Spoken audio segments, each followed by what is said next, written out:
जय हिंद दोस्तों, आप सभी का स्वागत है आपके अपने यूट्यूब चैनल ज्ञान सेतु जेएस एकेडमी में। तो चलिए आज की इस वीडियो में चर्चा करने वाले हैं बिहार दरोगा का प्रायोरिटी सेट नंबर 3 यानी 3 होगा। ये जितना भी देख रहे हैं प्रश्न ये प्रीवियस ईयर है। तो यदि आप भी बिहार दरोगा और बिहार एसएससी का तैयारी करना चाहते हैं तो आप हमारे चैनल से जुड़ सकते हैं और अपने तैयारी को बेहतर बना सकते हैं। डेली इस चैनल के माध्यम से शाम 5:30 बजे प्रीवियस ईयर उपलब्ध कराया जाता है और सुबह 9:30 बजे के बाद बिहार दरोगा का priority set number live discussion दिया जाता है। तो चलिए क्लास की ओर बढ़ते हैं। पहला क्वेश्चन है कि भारतीय राष्ट्रीय कांग्रेस द्वारा किस दिन को पूर्ण स्वराज दिवस घोषित किया गया था। तो ध्यान रखिएगा कि कांग्रेस द्वारा पूर्ण स्वराज दिवस की घोषित कब किया गया था, तो वो किया गया था 26 जनवरी 1930 को किया गया था। ध्यान रखिएगा कि भारतीय राष्ट्रीय कांग्रेस द्वारा किस दिन को पूर्ण स्वराज दिवस घोषित किया गया था, तो 26 जनवरी 1930 को। कहाँ पे, तो लाहौर अधिवेशन 1929 में ये तय किया गया था। इसके बाद ध्यान रखिएगा कि कांग्रेस की स्थापना कब हुई थी, तो 28 दिसंबर 1885 ईस्वी में हुई थी। ध्यान रखिएगा कांग्रेस की स्थापना कब हुआ था, तो 28 दिसंबर 1885 ईस्वी में हुआ था। किसके द्वारा, तो A.O. ह्यूम के द्वारा किया गया था, ह्यूम। इसके बाद है बिहार की स्थापना कब की गई थी।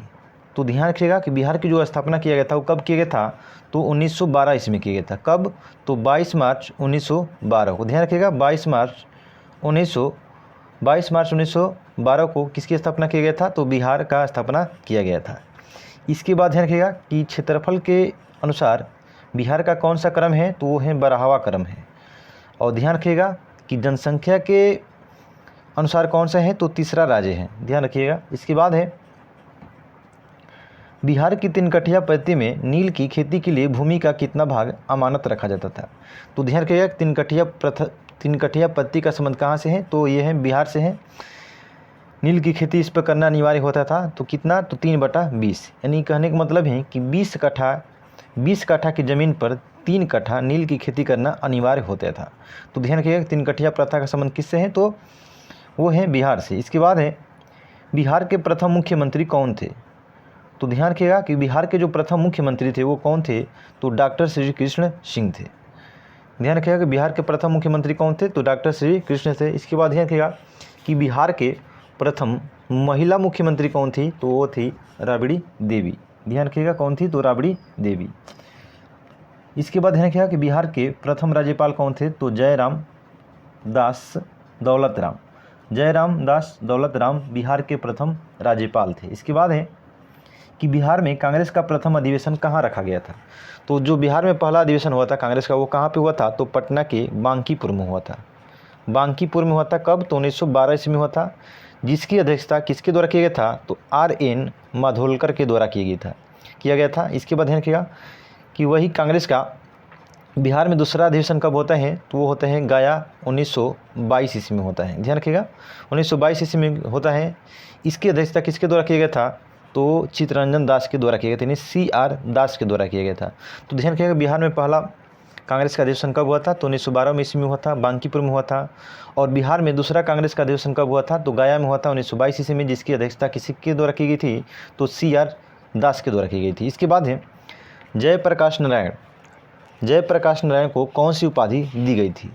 तो जयप्रकाश नारायण को कौन सी उपाधि दी गई थी, तो लोकनायक। ध्यान रखिएगा कि लोकनायक के नाम से किसे जाना जाता है, तो जयप्रकाश नारायण को जाना जाता है। इसके बाद ध्यान रखिएगा कि इनके द्वारा सोशलिस्ट पार्टी की स्थापना कब की गई थी, तो 1934 ईस्वी में। और ध्यान रखिएगा कि सोशलिस्ट पार्टी के सचिव किसे बनाया गया था, तो जयप्रकाश नारायण को बनाया गया था। इसके बाद ध्यान रखिएगा कि सोशलिस्ट पार्टी के अध्यक्ष किसे बनाया गया था, तो नरेंद्र देव को बनाया गया था। ध्यान रखिएगा कि सोशलिस्ट पार्टी की स्थापना कब हुआ था, तो 1934 ईस्वी में हुआ था। इसका सचिव कौन थे, तो जयप्रकाश नारायण थे। और इसका हेड कौन थे, अध्यक्ष कौन थे, तो नरेंद्र देव थे। इसके बाद ध्यान रखिएगा इनके द्वारा संपूर्ण क्रांति का नारा कब दिया गया था। तो ध्यान रखिएगा कि संपूर्ण क्रांति का नारा किसके द्वारा दिया गया था, तो जयप्रकाश नारायण के द्वारा। कब, तो 1977 ईस्वी में। इसके बाद ध्यान रखिएगा कि जयप्रकाश नारायण को भारत रत्न से कब सम्मानित किया गया था, तो 1998 ईस्वी में। ध्यान रखिएगा कि जयप्रकाश नारायण को भारत रत्न कब दिया गया था, तो 1998 ईस्वी में दिया गया था। इसके बाद क्वेश्चन के लिए नेक्स्ट कर देते हैं कि निम्न में से किस कॉलेज में गांधी जी ने पढ़ाई की थी? तो गांधी जी के द्वारा कौन सी कॉलेज में पढ़ाई किया गया था? तो वो है श्यामल दास कॉलेज भावनगर, जो गुजरात में है। अब ध्यान रखिएगा कि जो महात्मा गांधी थे, इनके बचपन के नाम क्या था? तो ध्यान रखिएगा इनके बचपन का जो नाम था वो था मोनिया। ध्यान रखिएगा कि महात्मा गांधी के बचपन के नाम क्या था? मोनिया। और इनका उपनाम क्या था? वो था काबा गांधी। काबा गांधी। ध्यान रखिएगा 2 अक्टूबर 1869 ईस्वी में इनका जन्म हुआ था। कहाँ पे? तो गुजरात के पोरबंदर में हुआ था। तो कहाँ पे पढ़ाई किए थे? तो श्यामल दास कॉलेज भावनगर, जो कहाँ पे है? गुजरात में। इसके बाद है कि इनमें से किसने 1857 के विद्रोह में सक्रिय भाग लिया था? तो चलिए देखते हैं इसका जो, देखिए जो नाना साहेब कानपुर से लिए थे, बिल्कुल सही है। इसके बाद है बेगम हजरत महल लखनऊ से, ये भी बिल्कुल सही है। इसके बाद है मौलवी अहमद उल्ला, ये फैजाबाद से, ये भी बिल्कुल सही है। बेगम जीनत महल दिल्ली से, ये भी बिल्कुल सही है। इसका जो राइट आंसर होगा ऑप्शन ई होगा। इसके बाद है किस अधिनियम के बारे में जवाहरलाल नेहरू ने कहा था कि हमें एक ऐसी कार दी गई थी जिसमें सब ब्रेक थे किंतु इंजन नहीं था? तो ध्यान रखिएगा कि किसको कहे हैं? तो भारत शासन अधिनियम 1935 को कहे हैं। किसके द्वारा? तो पंडित जवाहरलाल नेहरू के द्वारा कहा गया है कि हमें ऐसी कार दी गई थी जिसमें सभी ब्रेक थे किंतु उसमें इंजन ही नहीं था। तो किसको कहे थे? तो वो कहे थे भारत शासन अधिनियम 1935 को। इसके बाद है कि दांडी यात्रा कितने दिन चली थी? तो जो दांडी यात्रा था कितने दिनों तक चला था? तो 24 दिन तक चला था। ध्यान रखिएगा कि 12 मार्च 1930,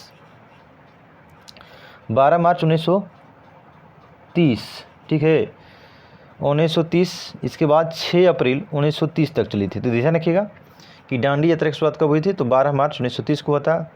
कब समाप्त हुआ था? यानी कब से कब तक चला था? तो 6 अप्रैल 1930 को चला था। तो टोटल कितना दिन लगा था? तो 24 दिन लगा था। ध्यान रखिएगा।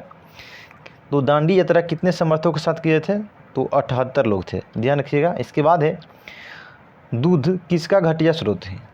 तो दूध है वो जो किसका घटिया स्रोत है? वो है विटामिन सी का। ध्यान रखिएगा। और विटामिन सी का रासायनिक नाम क्या होता है? तो एस्कॉर्बिक अम्ल होता है। इसके बाद ध्यान रखिएगा विटामिन सी का स्रोत क्या है? तो सबसे ज़्यादा आंवला। इसके बाद है पुलिस द्वारा नशे में गाड़ी चलाने वालों की सांस की जांच के लिए फिल्टर पेपर पर क्या होता है? तो ध्यान रखिएगा पुलिस द्वारा जो नशे में गाड़ी चलाते हैं उनके द्वारा जो जांच किया जाता है उसमें क्या होता है? तो वो होता है पोटेशियम डाइक्रोमेट सल्फ्यूरिक अम्ल होता है। ध्यान रखिएगा कि पोटेशियम डाइक्रोमेट सल्फ्यूरिक अम्ल होता है। इसके बाद है कि ग्लूकोज को एथिल अल्कोहल में किस एंजाइम द्वारा बदल दिया जाता है? तो ध्यान रखिएगा कि ग्लूकोज को एथिल अल्कोहल में किस एंजाइम के द्वारा बदल दिया जाता है? तो वो बदला जाता है जाइमेज के द्वारा। ग्लूकोज को एथिल अल्कोहल में कौन सा एंजाइम बदल देता है? तो जाइमेज एंजाइम। इसके बाद है कि चूने का पानी किसके द्वारा दूधिया हो जाता है? तो जो चूने का पानी है किसके द्वारा दूधिया हो जाता है? तो वो हो जाता है CO2। ध्यान रखिएगा कि चूने के पानी को कौन दूधिया कर देता है? तो CO2 कर देता है। इसके बाद है कि पेट्रोल तथा डीजल के अधूरे जलने से उत्पन्न होती है। तो पेट्रोल तथा डीजल के अधूरे जलने से उत्पन्न होता है क्या? तो वो होता है कार्बन मोनोऑक्साइड। ध्यान रखिएगा कि पेट्रोल और डीजल के अधूरे जलने से कौन सा गैस उत्पन्न होता है? तो कार्बन मोनोऑक्साइड यानी CO निकलता है। इसके बाद है एक घोल का pH 3 से 6 बदलता है, तो इसमें H+ आयन की सांद्रता है। तो इसका जो राइट आंसर हो जाएगा वो होगा एक घोल 3। इसका जो राइट आंसर हो जाएगा 1000 गुना से कम हो जाएगी। ठीक है, चलिए नेक्स्ट क्वेश्चन देखते हैं। इसके बाद आपका क्वेश्चन है, चलिए क्वेश्चन तो यहाँ पे दिखाई नहीं दे रहा है दोस्तों, तो चलिए यहाँ पे क्वेश्चन को क्लास को स्टॉप करते हैं।